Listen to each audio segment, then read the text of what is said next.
Japan is easy to get around until you're standing on a train platform with a suitcase, wondering if you're about to break a rule.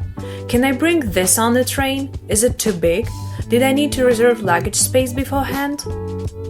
But the tricky part is that the answer changes depending on what you're taking, whether it's Shinkansen, a local train, or a bus. In this video, I'll walk you through what size luggage you can bring, where it goes, and when reservations actually matter, so you can travel with confidence instead of stress. But if you're just carrying too many bags, check out our next video on luggage delivery services. And if you want to explore a space without having to lug your bags, we'll explain useful luggage storage options in another video.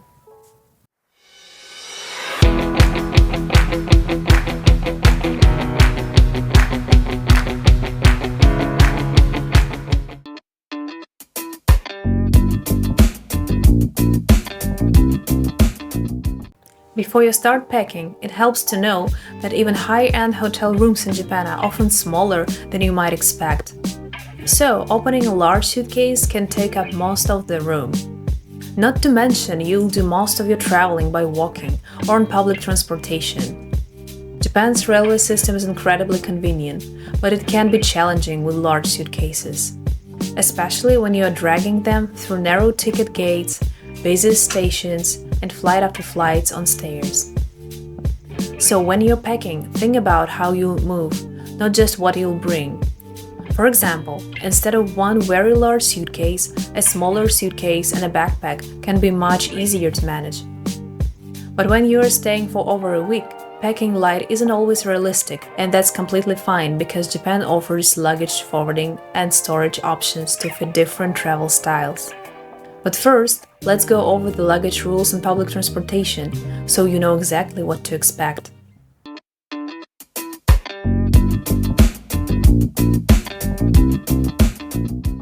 The Shinkansen is the only place where luggage rules are strictly enforced, so let's focus here. Let's start with sizing, because this is where the most confusion comes from. To check whether luggage is oversized, you measure the height, the width, the depth, including wheels and handles.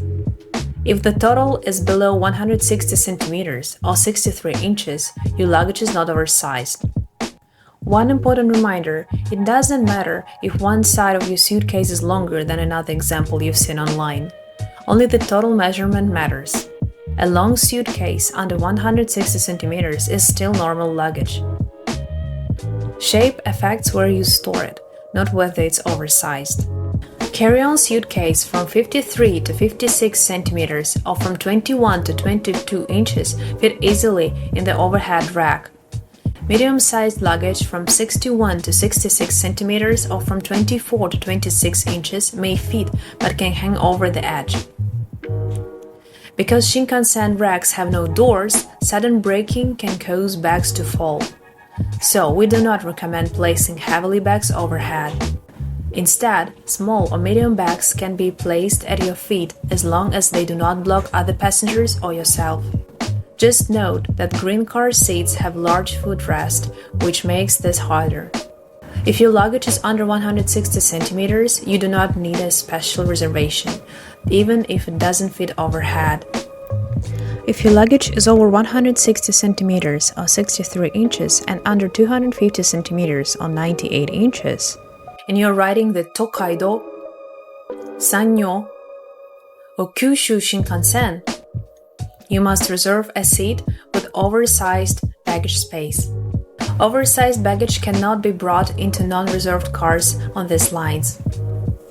If you bring oversized luggage without that reservation, staff may ask you to move it and charge a fee of 1,000 yen. For other Shinkansen routes, no special reservation is required for oversized baggage.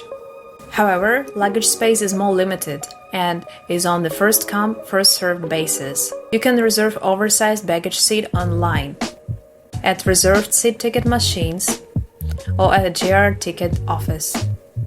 There are two types of oversized baggage seats.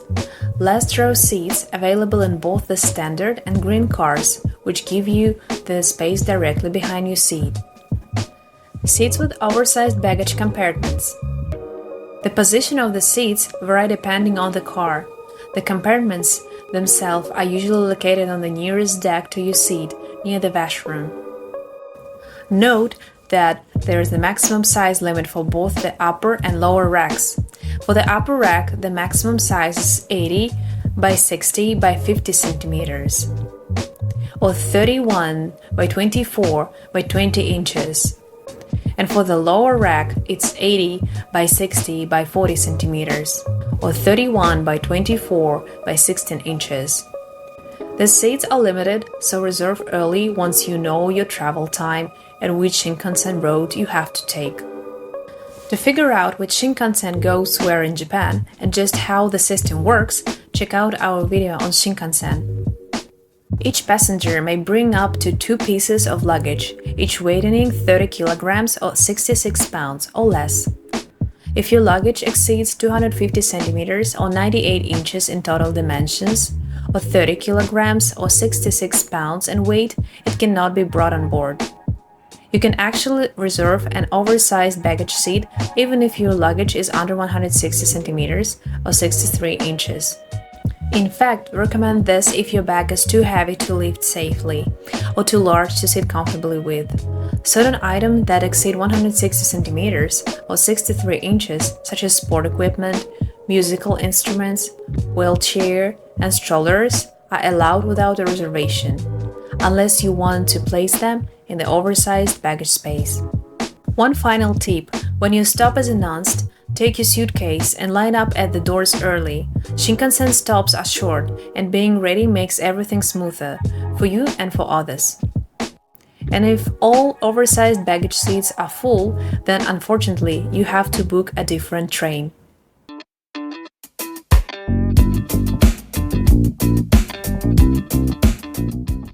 Many travelers ask why limited express or airport trains don't show luggage options when booking. In most cases, that simply means there is no special reservation system, not that luggage is prohibited. Airport trains expect luggage and usually have racks. Most airport express trains like the Narita Express, Keisei Skyliner or Haruka have dedicated luggage racks near the door or at the end of the car, and space is generally easy to manage. Other limited express trains are different. While luggage is allowed, space is more limited than on the Shinkansen, and there usually aren't dedicated baggage areas. Overhead, racks tend to be narrower, and larger suitcases may need to be kept at your seat or next to the doors. In these cases, the key is to store luggage neatly and out of the way, especially on busy roads. If your bag doesn't fit easily, it's a good sign that a different train or different plan might be a better option for that part of your trip.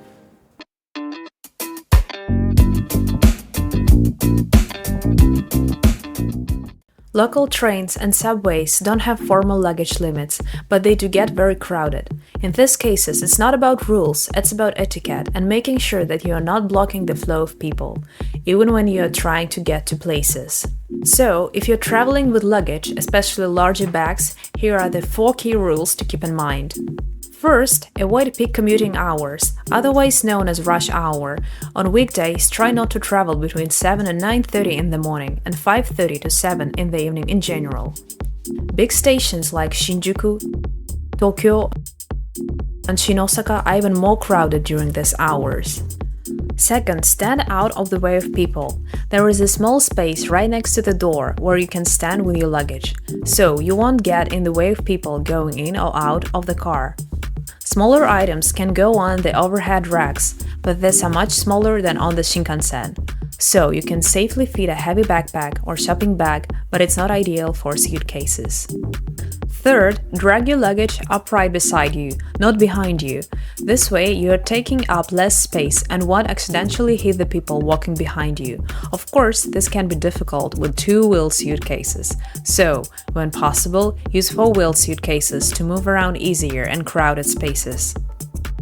Fourth, take the escalator or the elevator route. Many stations do have the elevators near the escalators, but they can also be out of the way.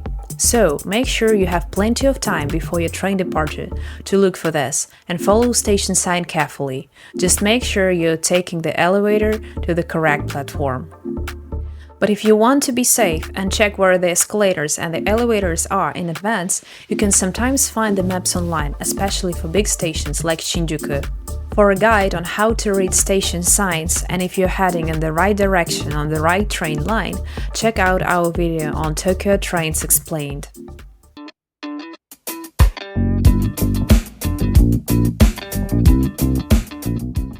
For airport limousine and highway buses, large luggage is stored underneath the bus, and the driver usually handles it. You are typically allowed up to 2 pieces of baggage per person, and it must be no larger than 50 to 60 to 120 centimeters or 20 to 24 to 47 inches, and weigh a maximum of 30 kilos or 66 pounds. Carry-on items need to fit at your feet, on your lap, or in the small overhead rack. Because limits can vary by bus company, it's always a good idea to check the official website in advance. Some items, like skis, golf bags, or bicycles, may have additional size restrictions or may not be accepted at all. City buses are designed for short local trips and can get very crowded, so avoid carrying large suitcases and go for a backpack instead. If you need to move around during the day, consider using a coin locker or forwarding your luggage ahead, so you can explore hands-free.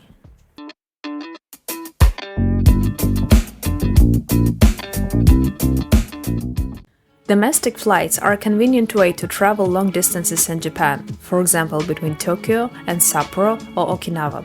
But this is also where many travelers get caught off guard, especially if they are used to flying from countries where carry-on bags aren't weighted.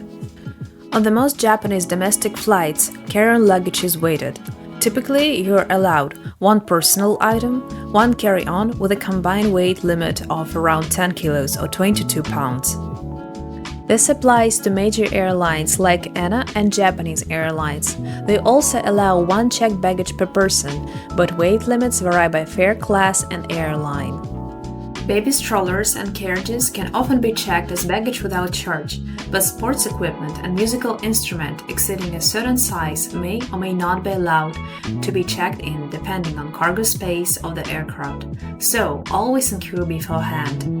Low-cost carriers are stricter. Some allows only 7 kilograms or 15 pounds in total, and yes, bags are routinely weighted at the gate. If your bag is overweight, you may be asked to check it, and additional fees can apply. The key things to remember are: airline luggage rules are completely separate from train rules. A suitcase that's fine on the Shinkansen may still be too heavy to carry on a domestic flight. If you're flying within Japan, we recommend weighing your bags in advance, checking your airline's limits, and being prepared to check a bag if needed. Once you know this, domestic flights are very straightforward and often very efficient.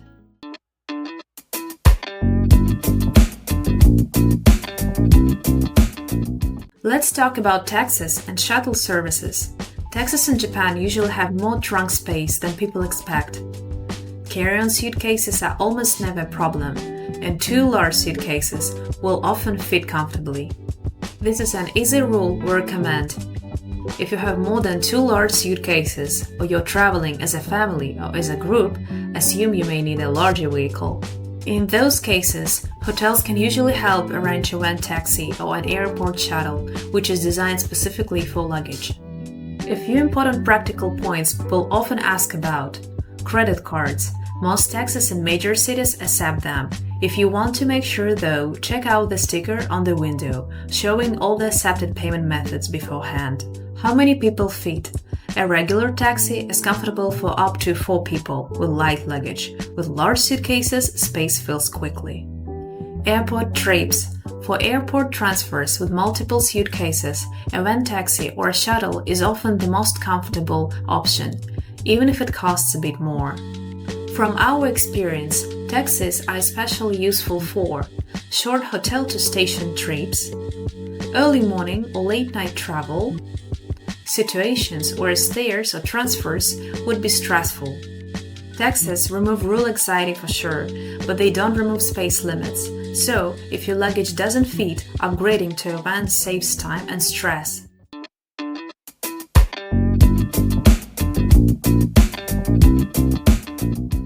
Before you move on, here's the checklist we recommend.